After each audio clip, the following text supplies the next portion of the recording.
I've said it before, but the 2000s was truly a special time in horror. I've mentioned some of the best that decade had to offer, like Zack Snyder's Dawn of the Dead, Saw, Final Destination, you get the idea. But those films are looked back on pretty fondly, I'd say. Plus, you also have films that, while not great, are also looked on pretty fondly, like 13 Ghosts, a film that I personally don't really care for, but I get the appeal. Stay Alive, a movie that I love and you can learn more about in this video. Freddy vs. Jason, a pretty dumb but still enjoyable movie. And then you have the hot topic of today's video, Ghost Ship.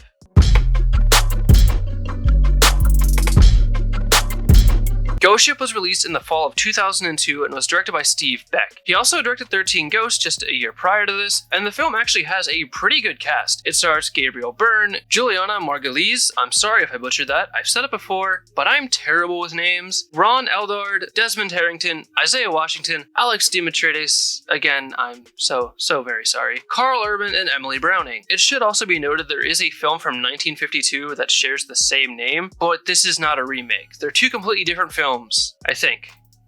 I have not seen the one from 1952.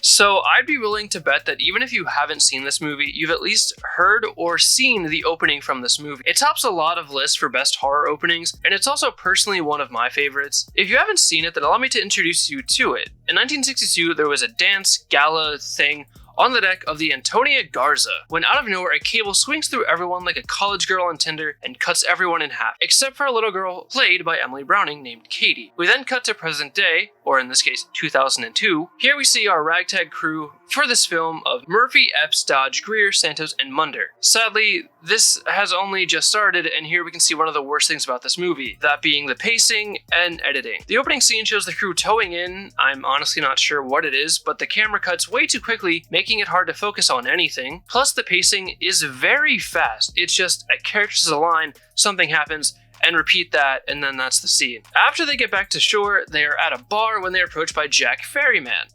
Ferryman. That sounds familiar.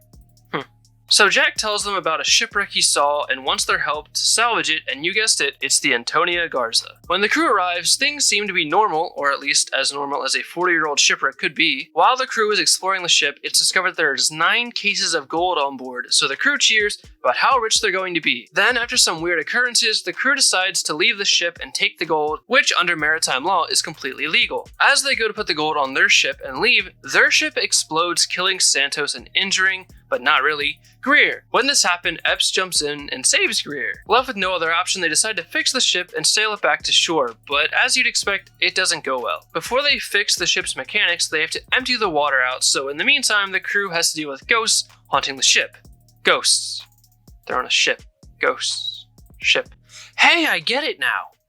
Greer has an encounter with the singer Francesca, who is singing in the beginning. That's when we get the coolest thing in this movie. This transition from the rotting shipwreck to the like-new ballroom, it's so cool. What can I say? What isn't cool, though, is Greer essentially cheating on his fiancée with a ghost, who then leads Greer to his death. Sorry, Greer, maybe don't cheat on your fiancée. Meanwhile, Murphy sees the ghost of the Antonia Garza's captain, who gives him some secret information, but sadly he gets, I want to say, possessed, and is sent into a murderous rampage and tries to kill Epps. He is then knocked out and put into an empty fish tank. I'm sure he'll be fine. Epps has a better encounter as she meets Katie's ghost and learns that there is a greater force holding the spirits prisoner on board. But before Katie can say who it is, she is drawn away by that same force. Epps then finds Murphy in the fish tank that is now full because something turned on the water, so he's dead. While doing some underwater work, Munder dies, and probably the most painful death, he's caught and dragged into a gear. I mean, the poor guy, Jesus. Now, this is where I will leave you with the film. Yes, I've spoiled some of the movie and a few of the deaths, but I've not spoiled the big twist at the end. That I feel is best left for you to discover and ponder on yourself. I will, however, spoil that the end credits song is a nu metal song,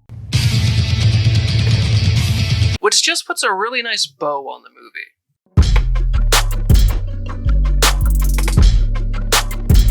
So, yeah, obviously the title of this film is a joke. I don't actually think this film is a masterpiece by any means. The film has a lot of flaws. Most of them I've listed, but a quick rundown includes the pacing, the editing, the writing, the direction, effects, although that can be given since it's from 2002. The acting, okay, it's most of the movie. However, with all that being said, I do really enjoy this movie. The film is a classic example of so bad it's good. Yes, this film is full of flaws, but when you stop to see the film for what it's trying to be, that being a stupid and fun horror film, I think there's a lot to like about it. For instance, the sets are all great. Like, look at these sets. They're all really good and put together. They're just really good, okay? Some of the effects I think work very well. Just look at that scene where the pool fills with blood, or the transition from the old ship to the new ship rear. That transition I think works very well, and it was a bold idea trying to do that in 2002, and it paid off. The film, and despite this film being a cheesy 2000s horror film, it's pretty ambitious just trying to go for those two ideas. I think this is also why the film has gained the cult following that it has. Even if the film seems kind of small, it surprisingly did very well financially. It made $68 million from its $20 million budget, which is not too shabby for a film like this. Although critically, the film was not so successful. It has a depressingly low 16% on Rotten Tomatoes. The IMDb score is a 5.5 out of 10, which I think is a bit more fair. This film is not perfect by any means, but I think the film is worth checking out. However, the film is still a 5.5 out of 10.